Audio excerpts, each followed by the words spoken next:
In baseball news, Major League Baseball's online store had been hacked and thousands of tickets were stolen.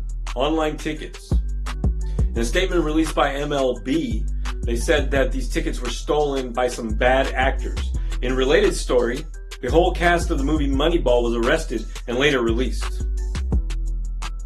The two biggest stories this year so far in football are something called the tush push and in week 1 the spitting incident. So far the spitting incident and the tush push. I feel like I gotta enter my OnlyFans password just to watch football now. In college football and in the state of Texas, Arch Manning was booed. Yes, the Longhorn fans let him have it. Well, to be fair, these Longhorn fans expect a whole lot more from this kid with zero experience. And finally, Dodgers ace pitcher Clayton Kershaw announced he's going to retire this week. Yes, he said he's going to leave the game of baseball behind. When asked why, he looked at Ohtani and said, well, now if we're going to be having to throw no-hitters and hit home runs, I'm just done. All right.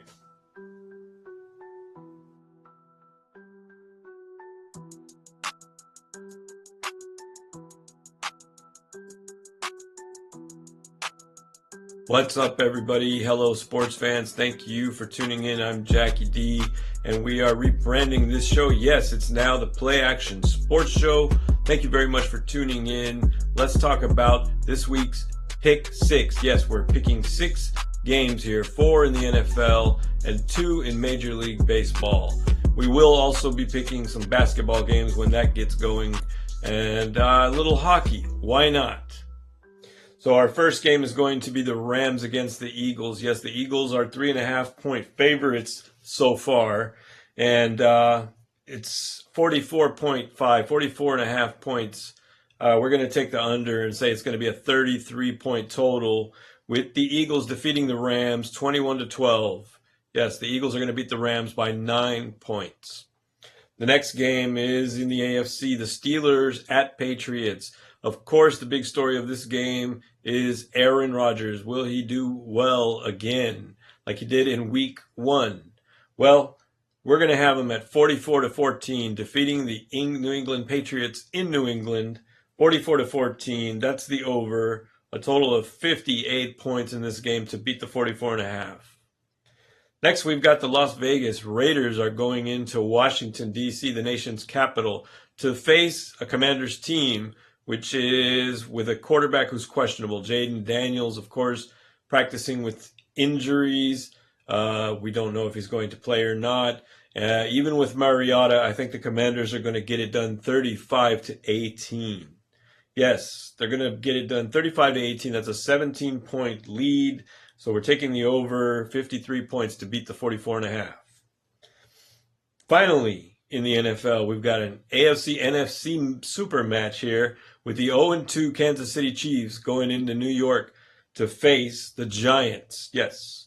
Well, the big question is, can the Chiefs get back on track?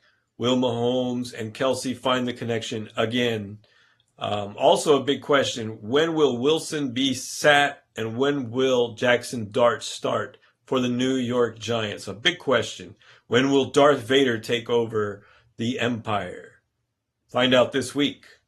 Russell Wilson could do well. If he doesn't, you can bet they're going to sit him down and bring in Dart just to try him out. I've got that game, the Chiefs winning 38-17. It's a 21-point victory, taking the over 55 points over the 45. And that is the Sunday night game. Let's take it over to the majors, where the Brewers are going into St. Louis to face the Cardinals again. And we're going to have this on Saturday going the Brewers' way, 5-2. The Brewers, Moneyball 2.0.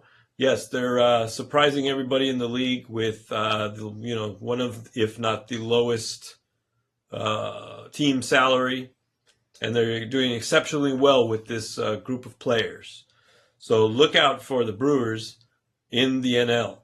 Also, the Yankees are going into we got the Brewers winning 5-2. Taking the under at 7 points because it's a 7.5 point total there. The Yankees are going into Baltimore to play the Orioles. We've got the Yankees winning this game 4-3 and taking the under at 7 points because they're giving us 9. Yep, the Yankees are a 1.5 point favorite.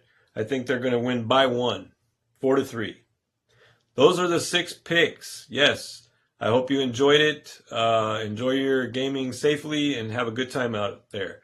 I'm sure if you're betting money, you have a sense of humor about these things. This is a comedy show. Please hit that like button, hit the subscribe button, and find our videos. Keep in touch with us here. We're going to have lots of great sports action here on the Play Action Sports Show. Thank you again for all your support. What a time of the year this is for being a sports fan. You know, you've got football just kicking into third gear, just getting going at speed now. MLB winding it down to the playoffs. The weather's changing. Rain. Yeah. We're heading into fall. This is the greatest time of the year for sports fans, I believe.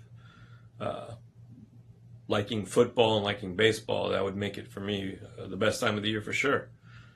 Basketball coming up pretty soon. So we'll be talking about that as well as the NHL. Makes me think of the history of football, you know, like the Four Horsemen in Notre Dame under Newt Rockne back in something like the 1920s or 1917 or 18 or something. Not sure. But that was definitely one of the standards for what football would become later on. Of course, you had Paul Brown and other people, Vince Lombardi, who put their stamp on the game. I was watching the Notre Dame game, and I was noticing the lack of tackling, a lot of arm tackling, and it reminded me of something that people talk about a lot lately. They talk about the game having changed and that the games are fixed, that they're rigged, because one of the major sources that people cite about that is the arm tackling, the diving for feet, the lack of tackling. But the thought occurred to me that the game has changed so much, especially under the rules that were created under Roger Goodell, Commissioner Roger Goodell, for better or for worse. And they changed the game. And the game became a lot less violent, a lot less prone to have these big hits take place. Consequently, players know that they're going to be punished for, you know, taking a big hit on a guy, going in helmet first like they did in the old days. You know, you watch some of these replays, like from the old Dallas Cowboys against the Buffalo Bills Super Bowl, and every tackle, it's head first, helmet first. You know, gladiatorial combat on the football field. Got an itch on my nose, sorry. And it's just a wild time having grown up and watched that stuff. But the game has changed, and it is now a lot more like basketball in that it is more athletic, a lot safer for receivers to go over the middle and jump and catch a ball. In the old days, that was like leaving yourself high and dry, leaving yourself absolutely ready for the bat to come across you like a piñata, you know. And the NFL has changed so much. Players don't want to do those big hits anymore, and so that's why there's a lot of attempts to do arm tackling and lots of different things. The game is not rigged. What it is a new product. It's not one that people my age are used to, but you can get used to it, of course. I think I can get used to it. That's my rant about football this week. I hope you guys have yourselves a wonderful week. Watch some football. Enjoy the games. It's going to be very interesting to see what happens with the Chiefs and the Giants. The Raiders and the Commanders, too. I think that the Raiders, that would be really a super story if they win in Las Vegas, because Las Vegas will support them. You know, you should have seen it. You should have been there when they had the big parade after the Golden Knights of the NHL won the Stanley Cup back in 2023. I was there. It was quite an amazing sight. The city was celebrating all over. You guys have yourselves a great weekend. Take care.